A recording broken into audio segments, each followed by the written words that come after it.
سورہ نور آیت نمبر 27۔ اعوذ باللہ من الشیطان الرجیم، بسم اللہ الرحمن الرحیم۔ یا ایہا الذین آمنوا لا تدخلوا بیوتا غیر بیوتکم حتی تستأنسوا وتسلموا علی اہلها ذالکم خیر لکم لعلکم تذکرون۔ فإن لم تجدوا فيها أحدا فلا تدخلوها حتى يؤذن لكم وإن قيل لكم ارجعوا فارجعوا هو أزكى لكم والله بما تعملون عليم۔ ليس عليكم جناح أن تدخلوا بيوتا غير مسكونة فيها متاع لكم والله يعلم ما تبدون وما تكتمون۔ قل للمؤمنين يغضوا من أبصارهم ويحفظوا فروجهم ذلك أزكى لهم إن الله خبير بما يصنعون۔ وقل للمؤمنات يغضضن من أبصارهن ويحفظن فروجهن ولا يبدين زينتهن إلا ما ظهر منها وليضربن بخمرهن على جيوبهن ولا يبدين زينتهن إلا لبعولتهن أو آبائهن أو آباء بعولتهن أو أبنائهن أو أبناء بعولتهن أو إخوانهن أو بني إخوانهن أو بني أخواتهن أو نسائهن أو ما ملكت أيمانهن أو التابعين غير أولي الإربة من الرجال أو الطفل الذين لم يظهروا على عورات النساء ولا يضربن بأرجلهن ليعلم ما يخفين من زينتهن وتوبوا إلى الله جميعا أيها المؤمنون لعلكم تفلحون۔ صدق الله العظيم۔ یا ایہا الذین آمنوا لا تدخلوا بیوتا غیر بیوتکم حتی تستأنسوا وتسلموا علی اہلها۔ اے ایمان والو، اپنے گھر کے علاوہ دوسرے گھروں میں اس وقت تک داخل نہیں ہو جب تک کہ تمہیں تعارف نہ ہو جائے اور گھر والوں پہ سلام کرو۔ ذالکم خیر لکم لعلکم تذکرون، یہ تمہارے حق میں بہتر ہے اور یہ اس لیے ہے کہ تمہیں یاد دہانی حاصل ہوتی رہے۔ فَإِن لَّمْ تَجِدُوا فِيهَا أَحَدًا فَلَا تَدْخُلُوهَا حَتَّى يُؤْذَنَ لَكُمْ، اور اگر گھر میں کوئی نہیں ہو تو پھر تم اس میں داخل نہیں ہو یہاں تک کہ تمہیں اجازت مل جائے۔ وَإِن قِيلَ لَكُمْ ارْجِعُوا فَارْجِعُوا هُوَ أَزْكَىٰ لَكُمْ، اور اگر تمہیں چاہا جائے کہ واپس چلے جاؤ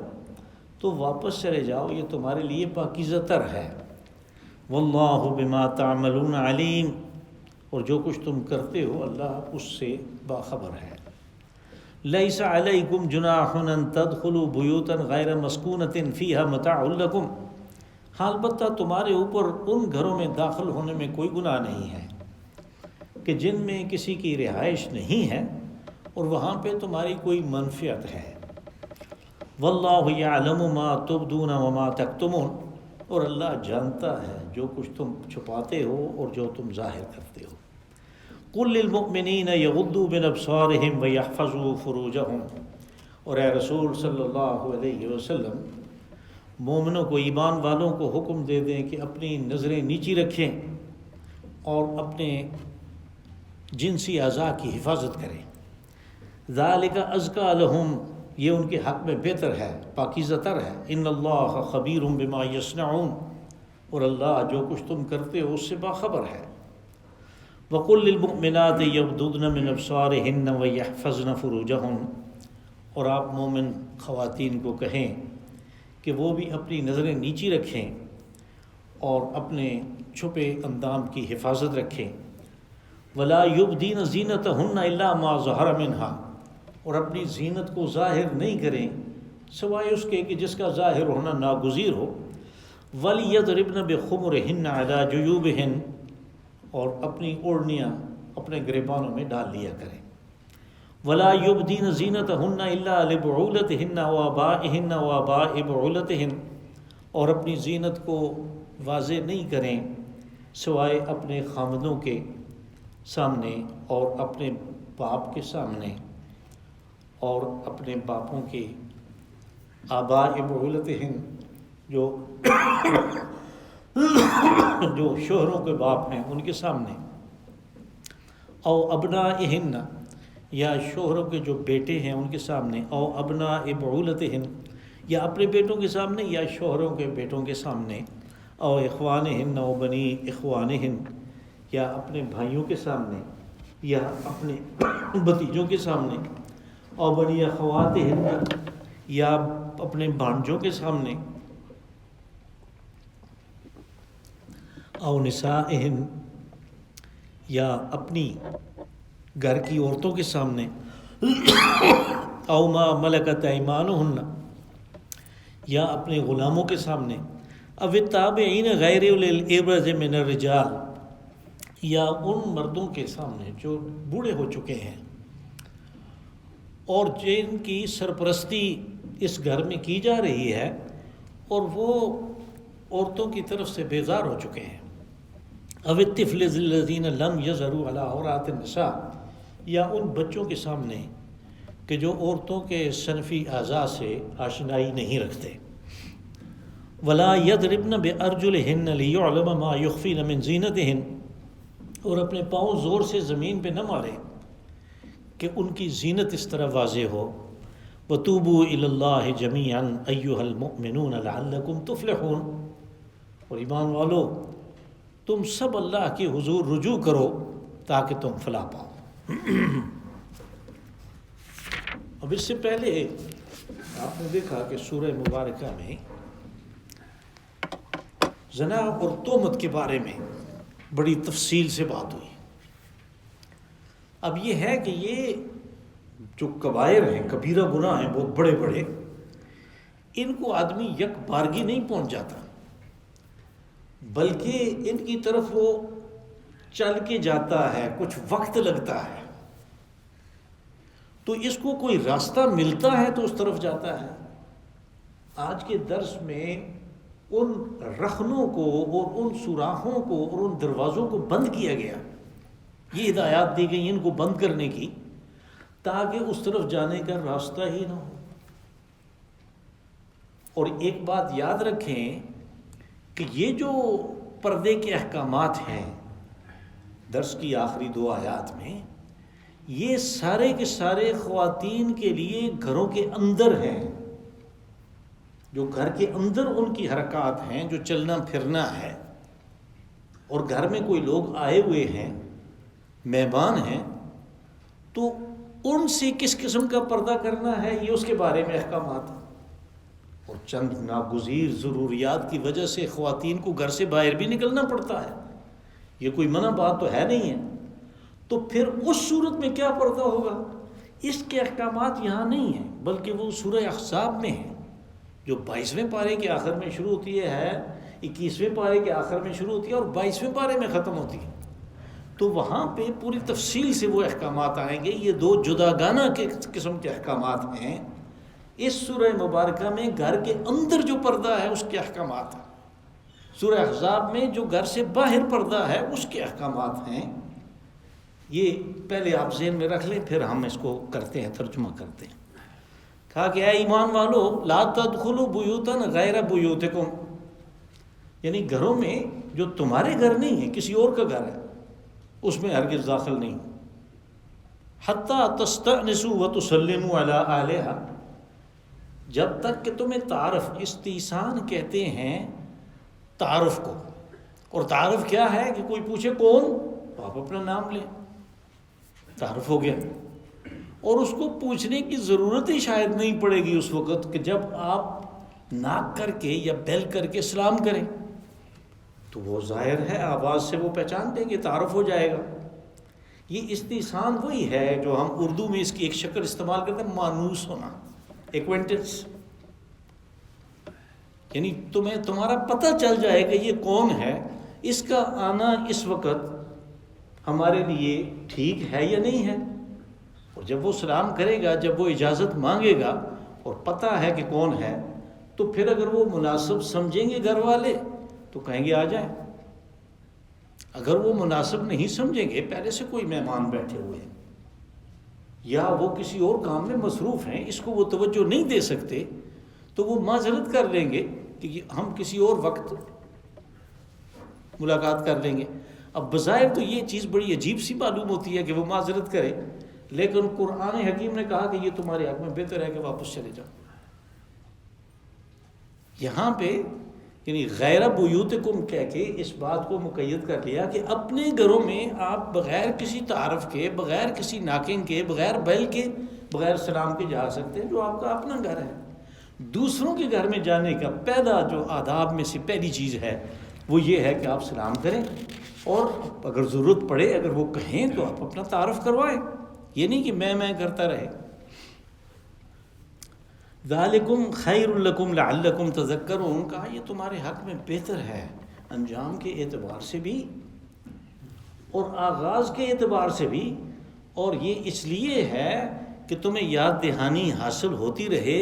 کہ یہ اللہ کے احکامات ہیں، رسول علیہ الصلاۃ والسلام نے ان کی وضاحت بھی کی ہے،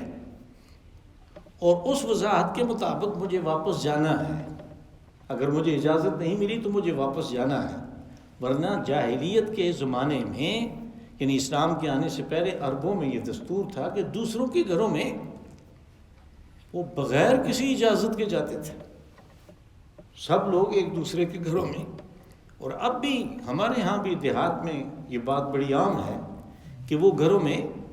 بغیر کسی اجازت کے بھی دروازہ کھول کے چلے جاتے ہیں، تو یہ بات درست نہیں ہے۔ اس معاشرے میں یہ بات غلط تھی، اور اس کو یہاں پہ منع کر دیا گیا کہ ایسے نہیں کرنا۔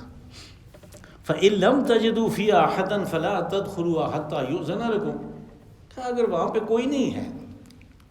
تو ہم نے اپنی سی کوشش کر لی، ناک کر لیا، بیل بجا لی، لیکن کوئی جواب نہیں آیا، تو تمہیں جانا تو نہیں ہے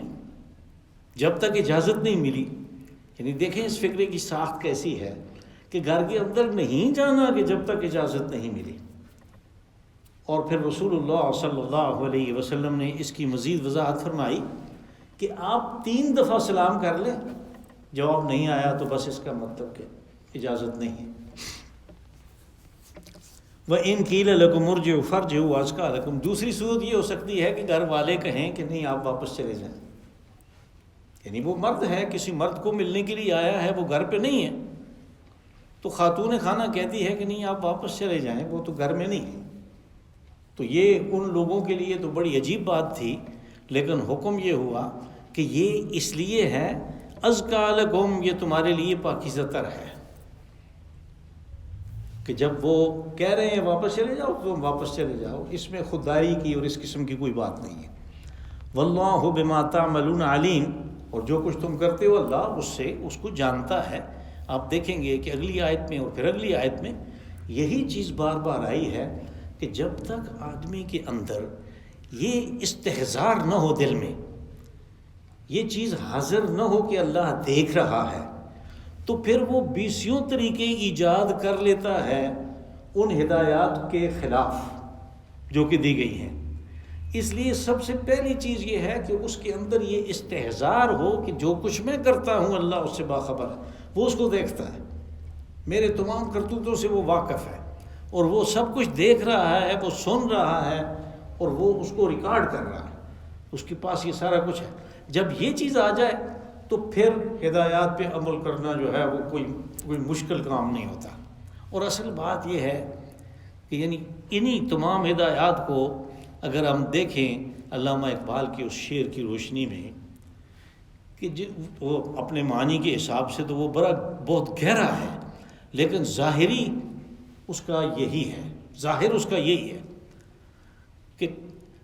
خیرت نے کہہ بھی دیا لا الہ تو کیا حاصل، دل و نگاہ مسلمان نہیں تو کچھ بھی نہیں۔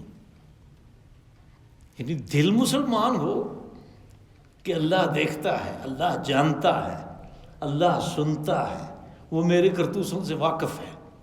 اور میں جو کچھ کر رہا ہوں وہ دیکھ رہا ہے، یہ دل کی مسلمانی ہے، تو نگاہ جو ہے وہ بھی مسلمان ہو، تو پھر یہ اس کے لیے بچنا جو ہے اس قسم کے کاموں سے، ان قبائل سے بچنا بہت آسان ہے۔ لیس علیکم جناح ان تدخلوا بیوتا غیر مسکونۃ فیہا متاع لکم، اب یہاں پہ کہا کہ ان گھروں میں تمہارے لیے داخلہ کوئی گناہ نہیں ہے کہ جو غیر رہائشی ہیں. اس کا مطلب پہلی جو ہدایات دی گئی وہ ان گھروں کے لیے ہیں جہاں پہ سکونت ہے خاندانوں کی، کوئی فیملی رہ رہی ہے، اس میں خواتین بھی ہیں، بچے بھی ہیں، مرد بھی ہیں، جیسے بھی ہیں وہ رہائشی گھر ہیں. یہاں پہ وہ گھروں کی بات اب ہو رہی ہے کہ جو رہائشی نہیں ہے. مثال کے طور پہ کوئی سٹور ہے، کوئی دکان ہے، کوئی دفتر ہے، تو اگر اس میں آپ جاتے ہیں کہ جس میں رہائش نہیں ہے خاندانوں کی، تو پھر اس میں بغیر اجازت بھی جانا جو ہے اس میں کوئی گناہ نہیں ہے. لیکن شرط ایک لگا دی کہ متاع لکم، تمہارا کوئی کام بھی ہو وہاں پہ، تمہاری کوئی منفعت بھی ہو، کسی مقصد سے تو آپ جا رہے ہیں. واللہ یعلم ما تبدون وما تکتمون، اور اللہ جانتا ہے جو تم چھپاتے ہو اور جو ظاہر کرتے ہو. یعنی آدمی ظاہراً یہ کہے کہ میں تو اس دفتر میں یا اس اسٹور میں اس لیے آیا ہوں کہ یہ بات ہے، اور چھپا رہا ہوں، مقصد اس کا کچھ اور ہے.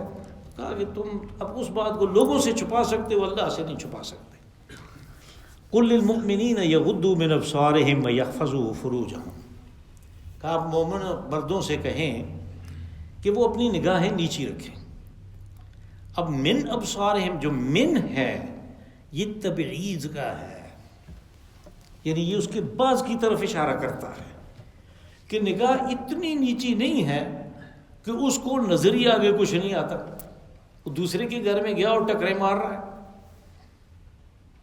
اتنی نیچی رکھیں کہ غیر محرم عورت کے اوپر بے مقصد نگاہ نہ پڑے. یہ من ابصارہم ہے. اور یغضوا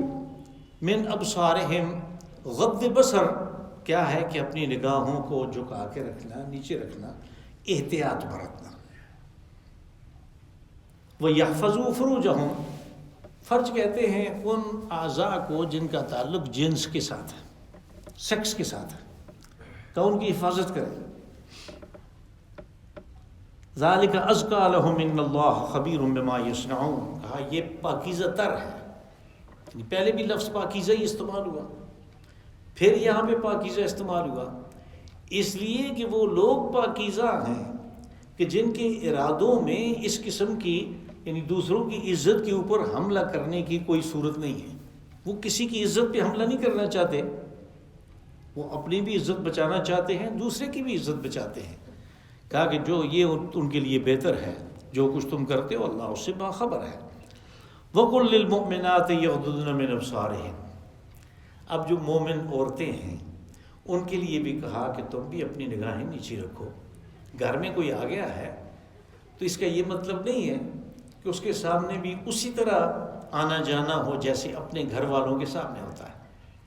اور پھر وہ کون لوگ ہیں کہ جن میں کے سامنے وہ بلا جھجک چل پھر سکتی ہیں گھر میں، ان کی آگے بڑی لمبی لسٹ ہے.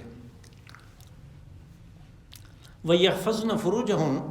اور اپنے اندام نہانی کی وہ بھی حفاظت کریں. وَلَا يُبْدِينَ زِينَتَهُنَّ إِلَّا مَا ظَهَرَ مِنْهَا، اور اپنی زینت کو وہ خواہ مخواہ ظاہر نہ کرتی پھریں سوائے اس سے کہ جو ناگزیر ہے. اب زینت کیا ہے کہ جو کپڑے ہیں اور جو زیورات ہیں اور جو بناؤ سنگار ہے یہ زینت میں شامل ہے. کہ اس زینت کو، یہ تینوں چیزیں جو ہیں ان کو ظاہر نہ کریں سوائے اس کی جو ناگزیر ہو. مثال کے طور پہ ہاتھوں پہ کچھ ہے اگر تو وہ تو ناگزیر ہے، ہاتھ تو ضرورت پڑتے ہیں، سامنے ہوتے ہیں. اسی طرح پاؤں ہیں، تو ان کے علاوہ اپنے آپ کو وہ ڈھانک کے رکھیں. اور پھر خاص طور پہ میں نے گزارش کی کہ کپڑے جو ہیں وہ زینت ہے، ان کو ظاہر نہ کریں. اور کپڑے اس قسم کے نہ ہوں کہ جن کا ہونا نہ ہونا برابر ہو، یعنی وہ صرف جلد کا رنگ تبدیل کرنے کے لیے ہیں، ایسی بات نہیں ہے. بلکہ وہ ایسے ہونے چاہیے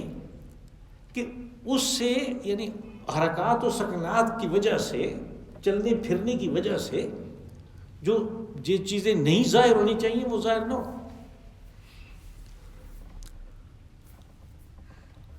وَلَا يُبْدِينَ زِينَتَهُنَّ إِلَّا مَا ظَهَرَ مِنْهَا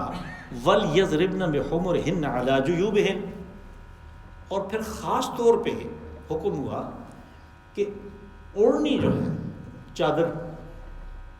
اس کو اپنے گریبان میں ڈال لیں، یعنی سینے کو ڈھانکنے کا حکم ہے، جس سے معلوم ہوتا ہے، اس ٹکڑے سے معلوم ہوتا ہے کہ یہ جو چادر ہے، جو دوپٹہ ہے، یہ اصل میں خواتین کے اسلامی لباس کا لازمی حصہ ہے، اور اس کو دقیانوسیت خیال کر کے اتار کے پھینک دینا یہ کوئی اسلامی بات نہیں ہے۔ اسلام اس لباس کو پسند نہیں کرتا جس میں دوپٹہ نہیں ہے، جس میں وہ چیز نہیں ہے کہ جو سینے کے اوپر ڈالی ہوئی ہے اس لیے کہ وہ غبار نظر نہ آئے۔ ولا خمرہن، خمر کہتے ہیں چادر کو، اوڑھنی کو، خمار۔ ولا یبدین زینتہن الا لبعولتہن، اور اپنی زینت کو، یہ میں نے گزارش کی کہ زینت یہ 3 چیزیں ہیں، ان کو ظاہر نہ کریں سوائے اپنے خاوندوں کے، بعولتہن اپنے جو شوہر ہیں ان کے، او آبائہن یا اپنے جو آبا میں، یعنی جہاں باپ ہے وہیں پہ دادا بھی ہے، وہیں پہ جو چچا ہے وہ سارے بھی آ جاتے ہیں، او آباء بعولتہن یا اپنے شوہروں کے جو باپ ہیں یعنی سسر، ان کے سامنے بھی آ سکتے ہیں، او ابنائہن یا شوہر کا جو بیٹا ہے، یعنی پہلی کسی اور عورت سے یا موجود عورت کے دوسرے کا جو بیٹا ہے، او ابناء بعولتہن یعنی شوہروں کے بیٹوں سے، او اخوانہن یا بھائیوں سے، او بنی اخوانہن یا جو بتیجے ہیں یعنی بھائیوں کے جو بیٹے ہیں، او بنی اخواتہن یا بہنوں کے جو بیٹے ہیں یعنی بھانجے، او نسائہن یا عورتوں سے۔ یہاں پہ جو نساء ہے یعنی عورتوں سے، عورتوں کے پردے کی بات کی گئی۔ اصل میں بات یہ ہے کہ بہت سارے امور ایسے ہیں کہ جو عورتیں جو ہیں وہ عورتوں کے ساتھ ہی کر سکتی ہیں۔ اب بعض عورتیں جو ہیں وہ ایسی ہیں کہ جب وہ کسی ناواقف عورت سے تعارف حاصل کر لیتی ہیں، اس کی کسی خدمت کو وہ سر انجام دیتی ہیں، تو پھر ساتھ میں وہ اپنا مطلب بھی پورا کرتی ہیں، اور وہ مطلب یہ ہوتا ہے کہ وہ کسی قسم کی دلالی کرتی ہیں، اور یہ چیز باقاعدہ ہو رہی ہے۔ یعنی ان ہدایات پہ عمل نہ کرنے کی وجہ سے جو بیوٹی پارلر میں جاتی ہیں تو وہاں پہ خواتین ہیں، بظاہر تو ایسی بات ہے، لیکن ان میں بعض ایسی خطامہ ہوتی ہیں کہ وہ ان عورتوں کو خراب کر دیتی ہیں، اس قسم کی باتیں اس کام کے دوران کرتی ہیں کہ جس کی وجہ سے بہت ساری خرابی پیدا ہوتی ہے، بہت سارے جذبات جو ہیں وہ برانگیختہ ہو جاتے ہیں۔ تو کہا کہ ایسے نہ کریں، ان عورتوں سے بھی پردہ کریں۔ او ما ملکت ایمانہن یا غلاموں سے، غلام میں لونڈی بھی شامل ہے، اور اس کو صرف لونڈی کے معنی میں لینا جو ہے وہ تقریباً صحیح نہیں ہے، اس میں وہ دونوں آ جاتے ہیں۔ او التابعین غیر اولی الاربۃ من الرجال، یا مردوں میں سے وہ لوگ کہ جن کی سرپرستی یا جن کی کفالت جو ہے وہ اس گھر والوں نے لی ہوئی ہے، اس لیے کہ وہ بوڑھا ہو گیا ہے، اب اس کا کوئی نہیں ہے، یا مثال کے طور پہ آج کل کے دور کو دیکھیں تو اس کے اپنے بیٹے بیٹیاں جو ہیں وہ اس کو نہیں رکھ رہے، وہ جیسی اس کو احتیاط کی ضرورت ہے وہ نہیں کر رہے، تو آپ جو ہیں اس کے رشتہ دار ہیں، کچھ ہیں، آپ نے کہا کہ ہمارے گھر میں آ جائے، کوئی بات نہیں۔ اب یہ جو عورتوں سے بیزار ہو چکے ہیں، بوڑھے ہیں، وہ اپنی طرف سے وہ خود محتاج ہیں، اب ان کے سامنے اگر وہ آ بھی جاتی ہیں ان احتیاطوں کو ملحوظ خاطر نہ رکھتے ہوئے کہ وہ ہر وقت گھر میں رہتا ہے، تو کوئی بات نہیں۔ او الطفل الذین لم یظہروا علی عورات النساء، یا ان بچوں کے سامنے کہ جو ابھی خواتین کے جو صنفی اعضاء ہیں ان سے ان کی آشنائی نہیں ہے، یعنی وہ اگر کسی خاتون کو دیکھیں تو اس نگاہ سے نہیں دیکھتے کہ جس سے ایک کامل مرد دیکھتا ہے۔ ولا یضربن بارجلہن لیعلم ما یخفین من زینتہن، اور احتیاط کہا کہ گھر کے اندر بھی جب کوئی دوسرے لوگ بیٹھے ہوں جن کے لسٹ کے باہر کے ہیں، جو ابھی سارے تذکرہ ہوا، ان سے کے علاوہ کوئی ہے گھر میں بیٹھا ہوا، تو پھر جب چلنا پھرنا ہو کوئی چائے وغیرہ لانی ہے یا کچھ کرنا ہے تو اس طرح نہ کریں کہ زمین پہ پاؤں ماریں اور زیورات کی جھنکار جو ہے اس کی آواز آئے، یا اس کی وجہ سے جو جسم کے اندر حرکات ہیں ان سے کوئی غلط نقشہ نکلتا ہو۔ کہا کہ اپنے پاؤں زور سے زمین پہ نہ ماریں تاکہ زینت واضح ہو۔ وَتُوبُوا إِلَى اللَّهِ جَمِيعًا أَيُّهَا الْمُؤْمِنُونَ لَعَلَّكُمْ تُفْلِحُونَ۔ کہا کہ ایمان والو سارے مل کے اللہ کی طرف رجوع کرو، توبہ کرو، یعنی پہلے جو کچھ ہو چکا تمہارے معاشرے میں، جس قسم کے رواج تھے جو تھا وہ تم نے کر لیا، اب تم اس سے رجوع کرو، اب تم ان ہدایات کے مطابق عمل کرو تاکہ تم فلاح پاؤ۔ یہاں پہ آپ دیکھیں گے کہ یہ جو آخر میں الفاظ آئے ایھا المؤمنون، اس ایھا میں ہا کے بعد الف نہیں ہے۔ قرآن پاک میں یا ایھا الذین آمنوا جب بھی آتا ہے یا ایھا تو اس کے ساتھ الف ہوتا ہے۔ تو یہ 3 مقامات ایسے ہیں قرآن پاک میں مصحف عثمانی میں کہ اس میں ایھا کے ساتھ ہا کے بعد الف نہیں ہے۔ ایک یہ ہے، ایک جاسیہ میں آئے گا ایھا ساحر، اور ایک سورہ رحمان میں آئے گا۔ تو یہ 3 ہیں، اس کی وجہ جو ہے وہ میں پھر جاسیہ میں یا رحمان میں واضح کروں گا۔ اللہم صلی وسلم وبارک وانعم علی عبدک ورسولک ونبیک محمد صاحب المقام المحمود والحوض المورود وعلی